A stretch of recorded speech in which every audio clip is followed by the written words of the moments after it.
For every drop shed in Anguish is 18 marble droplets sitting on the grass inside the grounds of the war memorial behind me.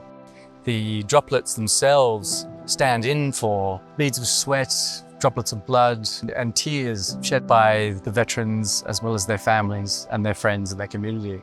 The Australian War Memorial worked with a committee of veterans and family members to select an artist that could represent their lived experience. And this concept was selected unanimously.